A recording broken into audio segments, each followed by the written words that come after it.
اللہ دی most gracious the most merciful. جی students, last time lecture میں ہم نے اے بائیجنسس کے کانسیپٹ سے ریلیٹڈ اس کے سپورٹنگ پوائنٹس کے اندر نڈھام ایکسپیریمنٹ ہم نے سمجھا تھا. اب بائیوجنسس کے کانسیپٹ کو ثابت کرنے کے لیے اور اے بائیوجنسس کے کانسیپٹ کو رونگ ثابت کرنے کے لیے ایک اور سائنٹسٹ میدان میں آئے جنہوں کا نام ہے ریڈی، فرانسسکو ریڈی. 1668 کے اندر انہوں نے اپنا پہلا ایکسپیریمنٹ جو کیا، ریڈیز فرسٹ ایکسپیریمنٹ. آج میں آپ لوگوں کو ان کا پہلا ایکسپیریمنٹ ایکسپلین کروں گا جو کہ انہوں نے کیا اے بائیوجنسس کی سپورٹ میں، اے بائیوجنسس کو غلط ثابت کرنے کے لیے اور بائیوجنسس کی سپورٹ میں انہوں نے اپنا یہ ایکسپیریمنٹ کیا، بائیوجنسس کی سپورٹ میں اور اے بائیوجنسس کو غلط ثابت کرنے کے لیے. ٹھیک ہے، اب انہوں نے کیا کیا، انہوں نے ایک باکس لیا، اس باکس کے اندر پیسز آف ڈیڈ سنیکس یعنی کہ مردہ سانپ کے گوشت کے ٹکڑے کیا کیے، اس باکس کے اندر ڈال دی، اس ڈبے میں ڈال دی. تو کیا ہوا، بہت ساری مکھیاں اس باکس کے اوپر منڈلانے لگیں، ان گوشت کے ٹکڑوں کے اوپر بیٹھنے لگ گئیں. ٹھیک ہے، اب اٹس مینس کہ جب مکھیاں ان گوشت کے ٹکڑوں کے اوپر بیٹھنے لگ گئیں تو انہوں نے کیا کیا، مکھیوں نے ان کے اوپر اپنے انڈے دے دیے. صحیح ہے، پھر کیا ہوا، 3 دن گزرنے کے بعد ان گوشت کے ٹکڑوں کے اندر میگٹس اپیئرڈ ہونا شروع ہو گئے، چھوٹے چھوٹے انڈے ظاہر ہونا شروع ہو گئے.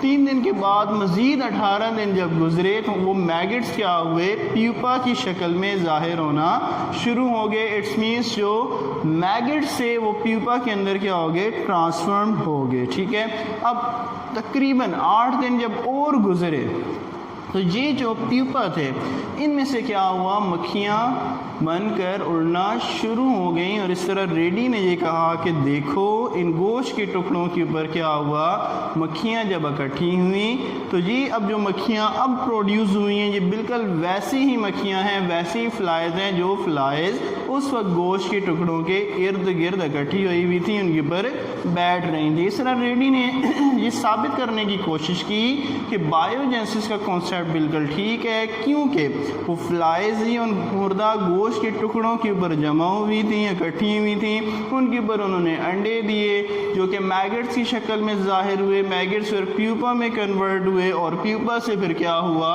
فلائز پیدا ہو گئیں، ان سے فلائز نکلنا شروع ہو گئیں. لیکن اس ایکسپیریمنٹ کے اوپر اے بائیوجنسس کے ماننے والوں نے اعتراض کیا. انہوں نے کہا کہ ہم مکھیوں کو تو نہیں مانتے، لیکن دیکھو انہوں نے جو بات کہی اے بائیوجنسس کے ماننے والوں نے، انہوں نے کہا کہ دیکھو مردہ گوشت کے ٹکڑے تھے نا، ہم بھی تو یہی کہہ رہے ہیں کہ مردہ چیز سے زندہ چیزیں وجود میں آتی ہیں. تو ریڈی نے بہت کوشش کی ان کو سمجھانے کی کہ نہیں بھئی ایسا نہیں تھا، بلکہ اس مردہ گوشت کے ٹکڑوں کے اوپر جو زندہ مکھیاں آ کے منڈلائی ہیں، ان زندہ مکھیوں نے، ان لیونگ فلائز نے اپنے ایگز دیے تھے، ان ایگز سے میگٹس بنے، میگٹس پیوپا میں کنورٹ ہوئے اور پیوپا سے دوبارہ فلائز پروڈیوس ہوئی. لیکن اے بائیوجنسس کے ماننے والوں نے اس تجربے کو نہیں مانا، انکار کر دیا. تو اب ریڈی نے پھر ایک اور تجربہ کیا.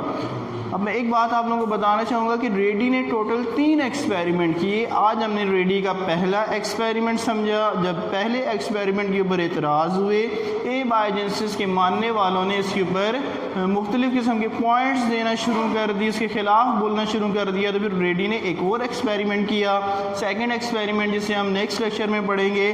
لیکن سیکنڈ ایکسپیریمنٹ کے اوپر بھی انہوں نے کچھ اعتراضات کیے. پھر ریڈی نے تھرڈ ایکسپیریمنٹ کیا اور تھرڈ ایکسپیریمنٹ کے اندر فائنلی تمام لوگوں کا منہ بند کروا دیا. اور جو اے بائیوجنسس کے ماننے والے تھے وہ اس بات پر آمادہ ہو گئے کہ واقعی اے بائیوجنسس کا کانسیپٹ غلط ہے جبکہ بائیوجنسس کا کانسیپٹ صحیح ہے. تو انشاءاللہ ہم نیکسٹ کلاس کے اندر ایکسپیریمنٹ نمبر 2 پڑھیں گے. آپ لوگوں نے ایکسپیریمنٹ نمبر 1 کو اچھی طرح سے یاد کر لینا ہے.